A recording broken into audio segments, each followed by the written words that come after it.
নমস্কার বন্ধুরা, রিঙ্কি সব আরও একটি নতুন ব্লগে তোমাদের সবাইকে অনেক অনেক স্বাগত। তোমরা কেমন আছো? আশা করি ভালো আছো, সুস্থ আছো। আমিও ভালো আছি। তো চলো আজকে ব্লগটা দুপুর থেকে স্টার্ট করছি। এখানে রান্না করছি একটু এঁচোড়। এই প্রথম এই সিজনে এঁচোড়টা রান্না করছি। তো সমস্ত কিছু বেটে নিয়েছি, আদা, জিরে, লঙ্কা, রসুন, আর এখানে ফোড়ন দিচ্ছি তেজপাতা, শুকনো লঙ্কা, গোটা গরম মশলা আর গোটা জিরে। তো একটু ফোড়ন দিয়ে দিলাম, আর এখন দেব কুচনো পেঁয়াজ। তো আজকে ভাবলাম ব্লগটা দুপুর থেকেই শুরু করি। রোজ তো সকাল থেকেই করি, আজকে ভাবলাম একটু দুপুর থেকেই করি। তো আজকে সানডে, রবিবার, ছুটি আছে ঋষভের স্কুল।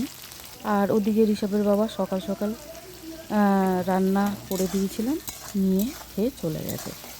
তো এই রান্নাটা দেখছো, এটা হচ্ছে আমার বাড়ির নয়, এটা আমি আজকে বাপের বাড়ি এসেছি রবিবার।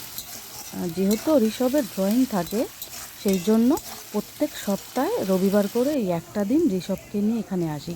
তো বিকেলবেলা আসি, আজকে এসছি একটু সকালে এসছি। তার কারণ হচ্ছে এঁচোড়টা প্রথমত একটু রান্না করব, যেহেতু মা তো বেরোয়, সেই জন্য এঁচোড়টা রান্না করব। আর এদিকে দেখো, রান্না করতে করতে তোমাদের সঙ্গে আর একটা জিনিস শেয়ার করি। আমাদের এখানে একটা খুব বড় গাছ না, ছোট, তো প্রচণ্ড হারে বোল এসছিল। তো যতটাই বোল এসছে তার হাফ পড়ে গেছে। আর এই আম হয়েছে মোটামুটি, ভেবেছিলাম অনেক হবে, কিন্তু এত আম পড়ে গেছে যে এখন ওই খাওয়ার মতন হবে। তো আমার ক্যামেরায় ঠিক মতন আমি দেখাতে পারছি না। তো ভালোই আম খেতে হয়। এই আমাদের যে গাছটা আছে, এই গাছটা আর একটা ছিল, তো ওটা কাটা পড়ে গেছে। তো দুটো আম গাছই একই জাতের, তো খুব সুন্দর, দেখতেও সুন্দর হয়, খেতেও সুন্দর হয়। আর এখানে এখন মশলাগুলো আমি কষিয়ে নিচ্ছি। এখন দিয়ে দিলাম একটু টমেটো। আর এঁচোড় রান্না করতে গেলে তোমরা সবাই জানো যে তেল মশলা প্রচুর লাগে। আর আমার রান্না তোমরা বেশিরভাগ দেখে থাকবে যে আমি তেল মশলা কম দিই, একটু তেল মশলা কম খাওয়ার চেষ্টা করি, কেন যা অবস্থা। তো এখানে দেখো, দিনের বেলা এঁচোড় রান্না করেছি, খাওয়ার টাইমে ভিডিও করতে সত্যি কথা ভুলে গেছি, মনে ছিল না।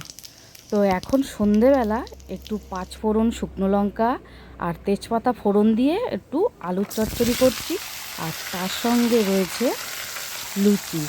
তো ময়দা মেখে রেখে দিয়েছে, বেশ খানিকক্ষণ হয়েছে, ভালো হবে। আর এদিকে একটু আলুর চচ্চড়ি করছি। ওইদিকে দুই নবাব আসতে গেছেন, বড় নবাব ছোট নবাব আসতে গেছেন, তারা ফিরবেন, তার আগেই ব্যবস্থা করা হচ্ছে একটু আলু চচ্চড়ি আর লুচি।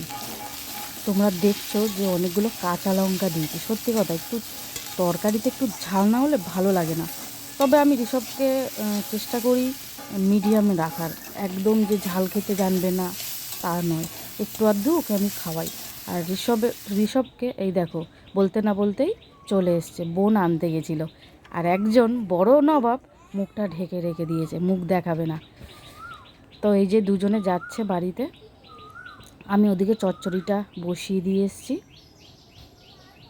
আর এখন হালকা সন্ধেবেলা হয়েছে, 6টা অবধি ক্লাস হয়, 4টে থেকে, এখন যেহেতু গরম পড়ে গেছে 4টে থেকে 6টা, আর শীতকালে হয় 3টে থেকে 5টা। হ্যাঁ, 3টে থেকে 5টা। তো এখন গরম পড়ে গেছে, ওই জন্য 4টে থেকে 6টা করে দিয়েছে। আর এই যে মাসি জল দিল, আর দুই নবাবে হাত মুখ ধুচ্ছে। আর মাসির খুব প্রিয় এই দুজন, যেমনি মাসিকে ভালোবাসে তেমনি মাসিও ওদের খুব ভালোবাসে। আর এই যে হাত পা ধুয়ে এখন ঘরে ঢুকছে।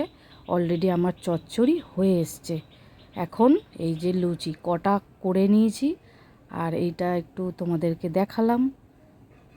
বড় বড় করতে বলেছি, তার কারণ ছোট ছোট করলে অনেকটা টাইম যায়, বাড়িও যেতে হবে।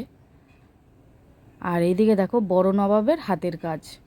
তোমাদের যদি ভালো লাগে বড় নবাবের হাতের কাজ, তাহলে অবশ্যই কমেন্টে জানিও। এটা বড়জন এঁকেছে, খুব সুন্দর, ওর হাতের আঁকার আর্ট খুব সুন্দর, ও তাড়াতাড়ি ধরে নেয়। আমারটা এখনও অতটাও শেখেনি, তবে হচ্ছে, আস্তে আস্তে হচ্ছে। তো লুচি মোটামুটি হয়ে গেছে, আর ওদের দুজনকে খেতে দেব। দুজনই খুব লুচি প্রিয়। এই যে দুটো, বড়টা তো মুখ দেখাবে না, লুকিয়ে লুকিয়ে রয়েছে। আমি বললাম এই ছোটোবেলার স্মৃতিগুলো থাকলে বড়োবেলায় তো দেখতে পারবি। বলছে না, আমার তো তোমার ভিডিও অনেক আছি আমি, আর লাগবে না। তো এই যে লুকিয়ে লুকিয়ে একটু তুলছে আড়াল আবডাল থেকে। আর আমার নবাব তো এই দেখো, লুচি খেতে খুব ভালোবাসে। তো বন্ধুরা, আজকে ভিডিওটা এতটুকুনি ছিল। যদি ভালো লাগে অবশ্যই লাইক করে কমেন্ট করে পাশে থাকবে। টাটা।